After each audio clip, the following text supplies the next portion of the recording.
istri saya. Aduh, nanti anak kita jadi apa di sana begitu. Nanti masuk Kristen, kawin dengan orang Amerika dan seterusnya, luar biasa khawatirnya istri saya. Tapi waktu kita ke sana ternyata malah dia ini mendalami filosofi Buddhisme. Jadi jauh sekali dari yang kita bayangkan. Jadi dari yang kita bayangkan nanti, wah ini akan jadi Kristen, akan masuk, akan kawin dengan orang sana, malah dia mendalami filosofi Buddhisme. Kemudian ketika dia pulang ke Indonesia, yang kita bilang, wah ini nanti akan sangat American. Kemudian dia menggerakkan basket anak-anak SMA. Itu dia mewajibkan seluruh pertandingan basket itu harus dimulai dari menyanyikan lagu Indonesia Raya. Jadi kita kan kaget-kaget ini. Jadi kita saja sudah lupa begitu waktu itu. Dan mengharuskan berdiri dan mengharuskan semua penonton berdiri. Kalau tidak berdiri tidak dimulai pertandingan. Dan semuanya harus buka topi. Tidak buka topi, nggak dimulai pertandingan. Jadi, dan itu menjadi kebiasaan dan sampai sekarang setiap ada pertandingan basket DPL harus dimulai dari menyanyikan lagu Indonesia Raya. Jadi, what kind of nationalism seperti yang kita bicarakan. Kemudian juga saya setuju sekali bahwa nasionalisme ini harus dirumuskan ulang. Misalnya sekarang ada permintaan nasionalisasi tambang-tambang misalnya, yang saya setuju kalau itu tidak dikaitkan dengan nasionalisme dalam pengertian sempit. Karena begitu kita menasionalisasi itu, kita akan dikucilkan dari pergaulan dunia. Karena dianggap bangsa yang tidak menjunjung hukum, dianggap bangsa yang tidak berperadaban. Itu tidak bisa. Nah, tetapi kan kalau emosi kan ya sudah sita saja kayak Bolivia begitu. Nah, tapi kita ini udah mendua. Di satu pihak kita pengen seperti Bolivia, tegasnya begitu. Tapi di lain pihak, kalau yang ngomong itu ditawari, mau nggak kamu negara kita jadi seperti negara Bolivia? Nggak ada yang mau. Mau nggak negara kita seperti Burma? Nggak ada yang mau. Mau nggak negara kita seperti Korea Utara? Nggak ada yang mau. Jadi tegasnya pengen seperti Korea Utara, seperti Bolivia, tetapi hidupnya seperti gaya hidup Amerika, begitu. Ini nggak bisa ketemu ini, gitu. Sehingga bagi saya yang terpenting lantas mungkin jangan nasionalisasi karena itu melanggar hukum dan melanggar peradaban dunia. Terus apakah dibiarkan begitu? Ya jangan juga. Lakukan negosiasi ulang. Itu yang terbaik. Negosiasi ulang adalah cara bisnis to bisnis, kemudian dihormati secara hukum, tidak mengganggu peradaban, tidak dianggap kita bangsa yang tidak berperadaban, tapi juga tidak juga menyerah begitu saja kepada kekuasaan modal dan kekuasaan asing. Saya kira nasionalisme yang seperti itu yang harus dirumuskan ulang, sehingga kecuali kita semua mau negara kita balik seperti keadaan Korea Utara. Ini suruh hidup seperti orang Korea Utara juga nggak mau, begitu. Saya mau hidup seperti orang Bolivia yang suka menasionalisasi perusahaan asing itu juga nggak mau. Jadi tuntutannya ini agak aneh. Di satu pihak suruh seperti Bolivia, di lain pihak maunya gaya hidupnya seperti Amerika. Oke, berikan tepuk tangan dulu. Nah, ini pasti banyak sekali pertanyaan dari teman-teman. Kita buka pertanyaan dulu beberapa, boleh ya? Ada yang mau nanya, kita kasih 3 pertanyaan. Ayo, Pak Dahlan Iskan dan Pak Arief Munandar di sini. 1, 2, 3. 3 dulu ya. Wih, hati-hati. Terima kasih. Nama dan fakultas. Oke. Perkenalkan, nama saya Hadi Kunana R, biasa dipanggil Hadi, dari kimia. Namanya siapa, sorry? Hadi. Hadi. Dari kimia UI 2010. Saya ingin nanya nih ke Pak Dahlan. Tadi kan Pak Dahlan bilang, kita nggak perlu cita-cita, yang penting kalau kita mau maju terus ada batu kita minggir dikit, terjalan lagi. Ketika Pak, nah yang ingin saya tanyakan, kita nggak punya cita-cita itu kan seperti goal gitu kan. Kita mau menuju ini nih, terus ketika kita nggak punya cita-cita, kita mau menuju apa gitu loh. Kita mau ngikutin orang, orang mau kesini kita kesini, orang kesini mau kesini gitu. Terus sebenarnya seperti apa gitu Pak Dahlan? Itu saya yang mau ingin saya tanyakan. Terima kasih. Assalamualaikum warahmatullahi wabarakatuh. Jadi intinya Hadi, apakah kita akan membiarkan hidup kita terombang-ambing tanpa cita-cita gitu? Begitu. Mau dijawab dulu apa pertanyaan selanjutnya Pak Dahlan dan Pak Arief? Jawab dulu aja ya. Oke. Mungkin terombang-ambing itu juga baik loh. Tahan. bisa lebih tahan. Orang nggak pernah terombang-ambing saya kira nggak tahan. Nah, saya agak membedakan antara cita-cita dalam pengertian seperti orang tua menanyakan cita-cita kepada anaknya yang umur 5 tahun atau yang masih TK dengan target capaian. Saya agak membedakan itu. Jadi dan target itu bisa jangka pendek, jangka menengah, bisa jangka panjang. Tetapi target juga harus selalu direvisi. Bukan target itu dipegang mati-matian seperti itu. Sehingga saya agak membedakan antara cita-cita dan target capaian. Ini mungkin salah juga saya kemukakan. Kan nggak apa-apa salah kan ya? Nggak apa-apa ya Mas. Boleh komen sedikit Mbak ya? Walaupun untuk Pak Dahlan, saya sangat setuju dalam konteks begini. Kalau kebanyakan kan kita merumuskan cita-cita itu dalam konteks jabatan, status, profesi dan posisi kan gitu ya. Kalau konteks itu saya setuju dengan Pak Dahlan, sangat tidak penting betul kita merumuskan seperti itu. Tapi menurut hemat saya, yang Pak Dahlan bilang tidak perlu merumuskan cita-cita, mungkin kalau saya memaknainya, kita merumuskan cita-cita dalam bentuk konteks adalah kualitas hidup. Hidup sebagai hidup yang bagaimana dan kita memberikan kontribusi apa. Saya pikir itu harus. Tapi saya sangat setuju kalau tidak penting merumuskan menjadi apanya. Tapi sangat penting ngapainnya. Apa yang Anda lakukan itu sangat penting, tapi menjadi apa itu tidak terlalu penting. Karena itu misalnya dalam konteks kepemimpinan saya selalu mengatakan, pemimpin itu jangan direduksi menjadi jabatan, status formal. Makanya saya kritikan teman-teman LDP yang waktu interview kemarin seleksi mengatakan, saya mau jadi menteri ini, menteri anu, ada yang bilang pengen gantiin Pak Dahlan one day gitu kan. Terus saya bilang sama mereka, justru ketika Anda memimpikan sebuah jabatan, ketika itulah Anda berhenti jadi pemimpin. Karena Anda dependen, seolah-olah kalau saya nggak jadi menteri anu, saya tidak bisa berbuat untuk Indonesia. Justru Anda sangat melanggar kaidah kepemimpinan. Pemimpin itu merdeka, independen. Mau jadi menteri kek, nggak jadi menteri kek, saya tetap ada dan berkontribusi. Jangan seperti kata Stephen Covey, sangat berbahaya dan sangat menghina kemanusiaan. Kalau Anda punya pikiran, I am my position. Saya baru berarti karena posisi saya. Begitu posisinya diambil kembali oleh yang memberi, kemudian dia nggak bisa ngapa-ngapain gitu. Kira-kira itu. Nambahkan sedikit, saya cocok sekali. Nambahkan sedikit. Mungkin latar belakangnya agak berbeda. Saya menganggap seandainya waktu saya kecil kemudian ditanya nanti jadi apa? Oh jadi dokter, seandainya begitu. Kan tidak ada jalan, masa saya jadi dokter? Masa seorang anak buruh tani di desa yang dari kota 16 kilo, yang sampai tamat SMA belum pernah minum es, sampai tamat SMA belum pernah nonton film, masa jadi dokter? Kan nggak nyambung gitu. Sehingga kalau toh ada cita-cita dan lebih tepat pada sebetulnya keinginan, saya nggak tahu bedanya cita-cita, keinginan, target, capaian. Karena sudah terlalu terkontaminasi bahwa cita-cita itu ya seperti yang tidak, nanti cita-cita jadi apa, jadi dokter, jadi pilot, segala macam. Nah, maksudnya kalau toh ada itu semacam keinginan, dan keinginan itu biasanya lebih pendek. Keinginan itu lebih mengandung unsur realistis. Ini realistis nggak? Sehingga keinginan saya waktu kecil itu punya sepeda, itu sudah keinginan tertinggi.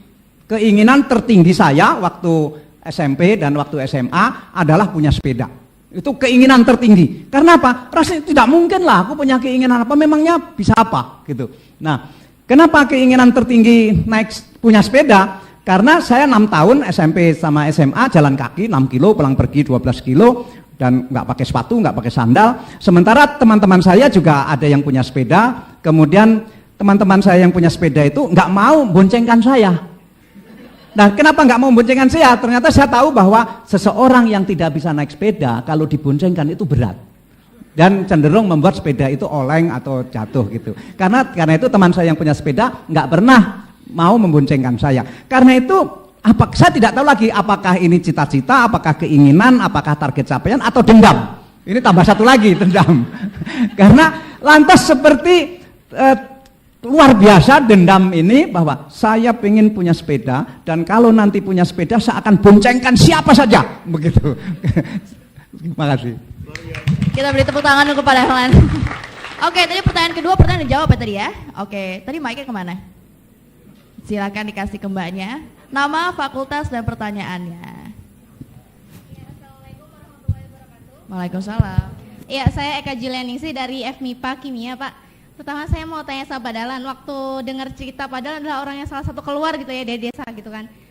Pernah nggak sih Pak, Bapak juga bermimpi nih, ingin ketika saya keluar saya juga harus membangun di desa saya, karena ketika saya keluar hanya untuk diri saya pribadi, rasanya kok agak aneh gitu. Pernah nggak Bapak berpikir bahwa nanti ketika saya kembali saya juga ingin nih desa saya, misalnya dari Magetan ya Pak, ya ingin membangun Magetan seperti biar kita yang dari desa ini juga terinspirasi dan membangunnya dari desa gitu. Terus yang kedua untuk Pak Ari Munandar, biasanya untuk satu pelatihan ya Pak, mahasiswa sering mendapat pelatihan yang intinya kita harus punya target, misalnya yang bukan target, cita-cita yang menjadi ini yang memang itu merupakan suatu jabatan struktural gitu kan. Karena dengan ada yang jabatan, maksudnya dengan punya cita-cita jabatan struktural itu nantinya akan ada jalan per stage yang harus dilalui, misalnya harus ini dulu dan ini dulu biar nanti sampai ke cita-cita kita. Lalu kalau seperti itu bagaimana Pak jawabannya gitu kan. Terima kasih. Assalamualaikum warahmatullahi wabarakatuh. Pak Dahlan minta saya dulu kan. Ya Mbak, pertanyaan kedua. Kalau isi pelatihannya begitu, saya jamin bukan saya ngasih pelatihan. Saya walaupun background saya finance, saya belajar manajemen, saya suka sistem, tapi dalam bab hal ini saya sangat tidak strukturalis, Mbak. Jadi saya tidak percaya orang itu harus menjadi somebody dulu secara formal baru dia bisa berbuat. Gak gua banget lah kira-kira gitu. Menurut hemat saya, kalau dia mau jadi pemimpin, jadi saya lebih suka orang itu bicara esensi, Mbak.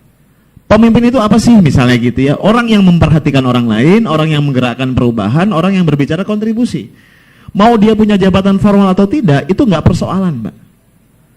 Buat apa, mohon maaf Pak Dahlan, menjadi menteri yang tidak memberikan kontribusi, menurut saya jauh lebih buruk ketimbang menjadi seorang office boy yang kerjanya itu optimal dan memberikan kontribusi. Jadi menurut hemat saya, kalaupun kita ingin merumuskan cita-cita, rumuskanlah sebagai sebuah kualitas hidup, bukan sebagai sebuah jabatan formal dan struktural. Bukan. Saya melihat banyak gerakan-gerakan sosial yang tadinya non formal kemudian menjadi gerakan formal, let's say partai politik. Dan tantangan utamanya akhirnya adalah memelihara kemurnian dari nilai-nilai semula karena kungkungan struktural yang terlalu berat. Jadi menurut hemat saya, para mahasiswa kalau Anda memang pengen jadi pemimpin, pengen sukses, berhentilah berpikir terlalu struktural. Seolah-olah kalau saya tidak jadi sesuatu, berarti saya adalah nobody. Itu adalah pangkal dari kehancuran kita cara berpikir, nanti perbuatan kita juga ke situ dan akhirnya kita jadi nobody beneran. Kira-kira gitu.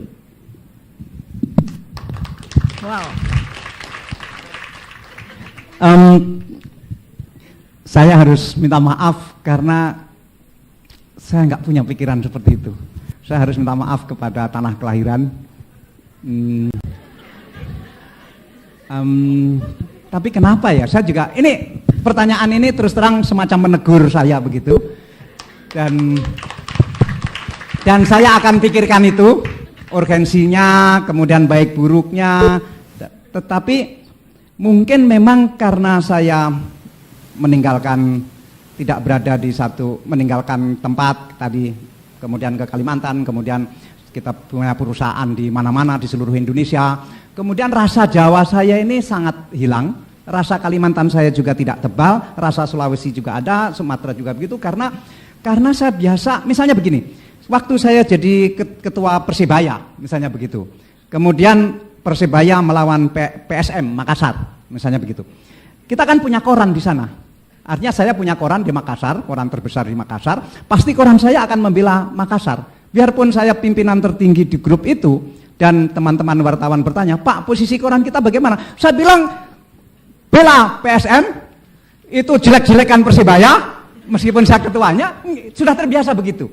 Mungkin juga latar belakang saya yang jurnalis, mungkin lebih banyak melihat sesuatu itu objektif, lebih banyak melihat sesuatu itu both side, sehingga tidak terlalu ada emosi seperti itu, emosi kampung halaman, emosi membangun desanya ya, dalam pengertian misalnya nanti di tengah kemiskinan di situ ada sekolah mewah karena saya malu kalau tidak mengerti.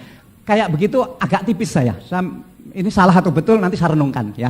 Tapi pertanyaan ini semacam memberikan teguran pada saya. Terima kasih. Tapi waktu itu kita sempat ngobrol-ngobrol Pak Dahlan pengen banget punya pesantren katanya ya. Itu di mana rencananya, Pak? Oh ya, setelah saya sakit saya sudah bertekad tidak cari uang lagi. Kemudian pertama uangnya cukup. Yang kedua yang dinamakan cukup itu juga relatif. Saya relatif tidak jam tangan aja tidak punya, misalnya begitu. Nah, kemudian lantas mau ngapain ya gitu. Cita-cita saya, ya ternyata punya cita-cita. Ya. Tetapi cita-cita bukan awal, setelah sakit baru mendadak punya cita-cita begitu. Itu menjadi guru jurnalistik untuk wartawan muda, menulis buku dan membangun pesantren pesantren keluarga.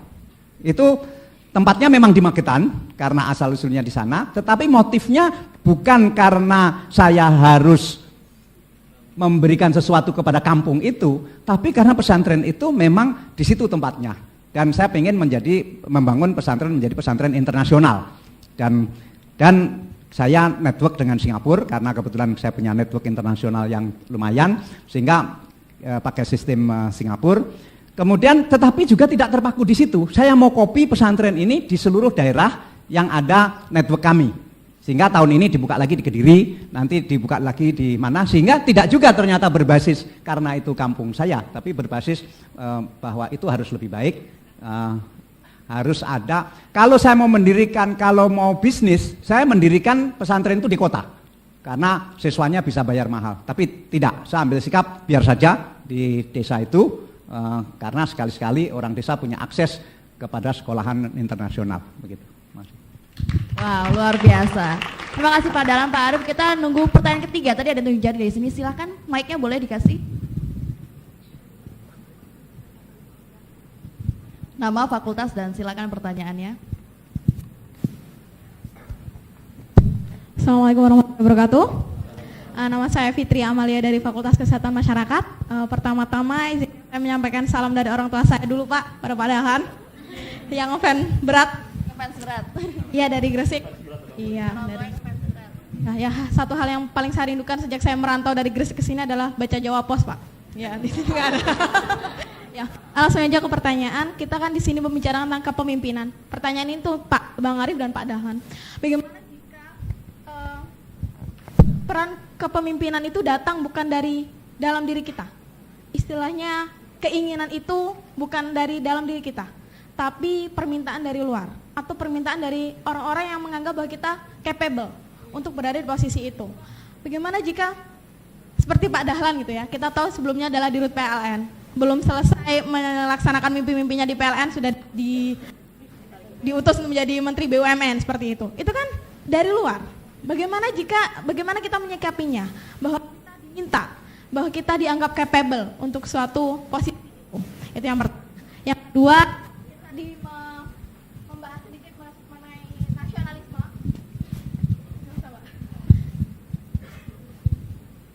Kita membahas sedikit tentang nasionalisme. Saya tergelitik untuk tahu nih, sebenarnya arti nasionalisme menurut Pak Dahlan dan Ma'arif itu seperti apa? Karena menurut saya nasionalisme itu kan rasa cinta. Cinta itu kan deskripsi per orang kan beda-beda. Cara menyatakannya pun berbeda-beda. Nah, bagaimana menurut kedua pembicara ini nasionalisme terhadap Indonesianya Bang Arief dan Pak Dahlan itu seperti apa? Terima kasih.